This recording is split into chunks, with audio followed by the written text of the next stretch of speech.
International human rights day के मौके पर all India human rights council की ओर से कोलकाता के प्रेस क्लब में एक प्रोग्राम का आयोजन किया गया, जिसमें कहा गया कि जहां कहीं भी मानवता के खिलाफ काम होगा, all India human rights council लड़ाई करेगा। साथ ही कहा गया कि ऑल इंडिया ह्यूमन राइट्स सिर्फ मानव अधिकार ही नहीं, बल्कि आज़ादी, डिग्निटी, इक्वालिटी और अमन और शांति के लिए काम करता है। आपको बता दें कि आज के इस कार्यक्रम में all India human rights council की ओर से national president Syed Atif Shah, national vice president Jitendra Pal Singh, chief patron Rohan Mitra, national chairperson women cell Mita Chakraborty, treasurer doctor Syed Masood, general secretary Ranjit Kumar Gupta, Prashant Sardar समेत सभी टीम मेंबर्स मौजूद थे। इस खास अवसर पर कई युवाओं को इंटरनेशनल ह्यूमन राइट्स काउंसिल में जोड़ा गया और सम्मानित भी किया गया। बताते चले कि इस अवसर पर बांग्लादेश में हो रहे माइनॉरिटीज पर जुल्म के खिलाफ भी आवाज बुलंद किया गया और कहा गया कि यह इंसानियत के खिलाफ है,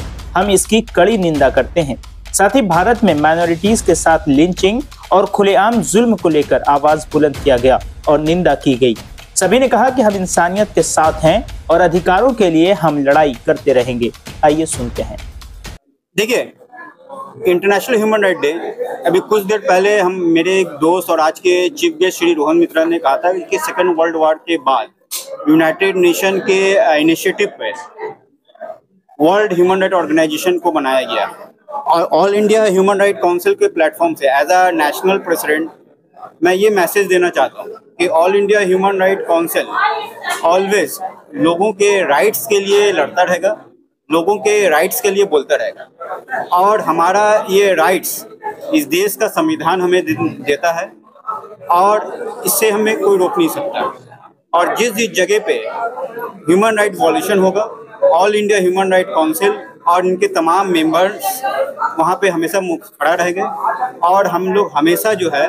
मानव अधिकार के लिए काम करते रहेंगे। और सिर्फ मानव अधिकार के लिए काम ही नहीं करना है कि बहुत सारे सोशल वर्क है, सोशल एक्टिविटी है, उसको भी हम लोग कंटिन्यू इसके साथ में चलाते रहेंगे। देखिए, माइनॉरिटीज को जो टारगेट करने का बात हो रहा है तो ये कहीं का बात हो, शायद हमारे भारत का बात हो या बांग्लादेश का बात हो या दुनिया में किसी भी जगह का बात हो, जहाँ पर मानव अधिकार का उल्लंघन होगा वहाँ पे हम लोग हमेशा लड़ते रहेंगे। आप बात सही बोले, काफ़ी सारे जगह पे जो है हमारे जो आज मौजूदा जो सेंट्रल में सरकार है वो लोगों के राइट्स के बारे में ध्यान नहीं देती कि बल्कि मौजूदा सरकार में जो लोग हैं वो खुद ही ह्यूमन राइट्स के वॉल्यूशन कर रहे हैं और ह्यूमन राइट्स के बारे में जो है हमेशा हम लोग इस सरकार के खिलाफ भी हम लोग रहेंगे कि चाहे वो कोई भी हो, राज्य सरकार हो, सेंट्रल गवर्नमेंट हो या इंटरनेशनल में किसी जगह भी मानव अधिकार का उल्लंघन होगा, हम लोग उसके बारे में बोलते रहे। जैसा आपने जुम्मा का नमाज और ज्ञान वापी मंदिर का लेके आपने जो कहा, तो वहाँ पर भी हम लोग इसके बारे में आवाज़ उठा रहे हैं और इसके लेके हम लोग हमेशा वो बोलते रहेंगे। देखिए, हम लोगों के अधिकार के लिए लड़ रहे हैं। लोग जहाँ लोगों के अधिकार का बात आएगा, जो हमें फंडामेंटल राइट जो हमारे देश ने जो संविधान दिया है उसका उल्लंघन जिस जगह पे होगा हम उसके लिए बोलते रहेंगे और लड़ते रहेंगे। अपने सभी मीडिया बंधुओं का स्वागत करता हूँ हमारे कार्यक्रम में आने के लिए। आज इंटरनेशनल ह्यूमन राइट डे है, सभी को बधाई देता हूँ। मैं चाहता हूँ कि सभी हमारे ह्यूमन राइट्स से जुड़े, सभी हमारे साथ आए। Thank you. हम बहुत खुश हैं कि ऐसे एक नॉन पॉलिटिकल ऑर्गेनाइजेशन जो ह्यूमन राइट्स को लेके बात करता है, चाहे वो रिलीजियस आइडेंटिटी के ऊपर ह्यूमन राइट्स हो, चाहे वो इनकम इनक्वालिटी के ऊपर ह्यूमन राइट्स हो, चाहे कि वो महिला के अधिकार के बारे में हो, चिल्ड्रन वेलफेयर के बारे में हो, ऐसे ह्यूमन राइट्स को लेके बात करता है। ऐसे एक एसोसिएशन के साथ मैं जुड़ पाई, इसीलिए मैं बहुत अपने आप को फॉर्चुनेट मानती हूँ। सो देखिए, ये तो हमारी जो केंद्रीय सरकार है, human foreign policy central government के अंडर जुरिस्डिक्शन पड़ता है और ये तो हमारी सेंट्रल गवर्नमेंट को बोलना पड़ेगा कि बांग्लादेश के ऊपर क्या डिप्लोमेटिक प्रेशर और क्या इकोनॉमिक प्रेशर क्रिएट किया जा रहा है। ऐसा नहीं है कि ये सिर्फ लास्ट वीक को हुआ है, 2 हफ्ते पहले वो महाराज की अरेस्ट के वक्त से हुआ है। जब से बांग्लादेश में गवर्नमेंट चेंज हुआ है, पिछले कई महीनों से वहाँ पर जो माइनॉरिटीज है उसके ऊपर लगातार जो है हिंसा हो रहा है और इसका खिलाफ हम लोग बात कर रहे हैं, इसके खिलाफ हम लोग कैंडल मार्च निकाल रहे हैं। हम लोग शांति चाहते हैं वहाँ पर, क्योंकि अगर आपका नेबरिंग स्टेट एक फेल स्टेट हो जाता है, वहाँ पर यूथ करके कोई लाभ तो है नहीं। पर उसके पहले, मिलिट्री एक्शन के पहले काफी सारी चीजें किया जा सकता है। डिप्लोमेटिक प्रेशर क्रिएट किया जा सकता है, ग्लोबल कम्युनिटी से प्रेशर क्रिएट किया जा सकता है, इकोनॉमिक सैंक्शंस के बाद किया जा सकता है, बिजनेस डील जो हमारी बांग्लादेश के साथ इतने सारे बिजनेस और मेडिकल टूरिज्म जो होता है उसको खत्म करने के बाद किया जा सकता है। पर हमारी सेंट्रल गवर्नमेंट एग्जैक्टली क्या क्या स्टेप्स ले रहे हैं, as a principal opposition party we are asking them कि हमें प्लीज एक्सप्लेन कर दो कि what all diplomatic steps, what all economic sanctions are you imposing on Bangladesh, because they are constantly violating human rights. तो ये हमें पता नहीं। पहली बात तो ये है कि जब ये गवर्नमेंट का पावर चेंज हुआ, हमारी मोदी जी बोलते हैं कि वो विश्व गुरु है, फिर भी हमें देखने को मिला कि कंप्लीट इंटेलिजेंस फेलियर था, क्योंकि इंडियन गवर्नमेंट को पता नहीं था। दूसरी बात यह है कि जब पावर चेंज हो भी गया है, अभी how are we negotiating with the current ruling dispensation is something that we are going to ask as a principal opposition party. We are concerned about the human right violation in Bangladesh, and we will stand by the minorities in Bangladesh just like we are standing by the minorities within the country, within India. যে আজকে international human day এবং আমরা national human rights কাউন্সিলের থেকে আমরা আজকে একত্রিত হয়েছি মানুষের যে অধিকার, সেই অধিকার যেন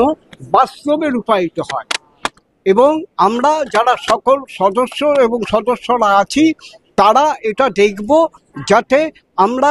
এই যে অধিকারকে, মানুষের অধিকারকে কিন্তু আজকে কিন্তু খুব বঞ্চিত হচ্ছি আমরা, সেই অধিকার থেকে যেন তারা বঞ্চিত না হয় সেই ব্যাপারে কিন্তু আমরা প্রথম দিন থেকে কিন্তু লড়ে যাব এবং লোকে যেন বুঝতে পারে বা জানতে পারে যে মানবাধিকার কাউন্সিল যে কথাটা বলেছে সেই কথাটা কিন্তু বাস্তবে রূপায়িত হয়েছে এবং আমরা সকলে মিলে, আমি একজন ধর্মগুরু, আমি কিন্তু অধিকারের জন্য লড়াই করি এবং আজকে এই প্ল্যাটফর্মে আমি কিন্তু অনেক বড় প্ল্যাটফর্ম দেখেছি, আমার বয়স কিন্তু অনেক, কিন্তু এই যে হিউম্যান রাইটস এই যে কাউন্সিল, এই কাউন্সিল কিন্তু সত্যই বাস্তবে রূপায়িত হবে এবং তার উদাহরণ বা প্রমাণ আমি পেয়ে গেছি বলেই কিন্তু আজকে আমি সব কিছু ছেড়ে এই সংসদে এসেছি কাজ করার জন্য। फर्स्ट हम लोग को मिलकर चलने पड़ेगा, हिंदू मुस्लिम सिख ईसाई सबको मिलकर चलने पड़ेगा और आदमी को समझाना पड़ेगा। ये जो मैंने इलिटरेट जो है उसको सिखाने पड़ेगा, जैसे वो लोग सही से आदमी को समझाए, सही से हाथ जुड़े, क्योंकि हम लोग का ब्लड सबका एक है,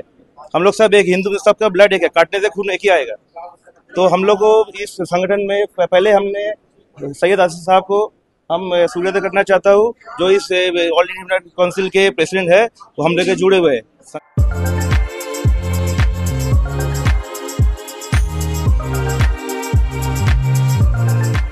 के सन्स में 916 हॉलमार्क गोल्ड और स्टाइलिश डायमंड के अलावा सिल्वर में भी बहुत कुछ अवेलेबल है। चांदी का तश्त, बट्टी, मछली, अतरदान, पायल और बच्चों का बाला भी यहाँ आपको मिलेगा, जो सिर्फ 500 रुपए से स्टार्ट होता है। इसके अलावा गोल्ड में necklace, bangles, chains, bracelets, ear rings भी मिलेगा, जो आपकी खूबसूरती को 4 चांद लगा देगा। तो जल्दी कीजिए, इनका एड्रेस है 16/1B Topsia road, south Kohinoor market, Kolkata 46। Contact number है 8100 650 651।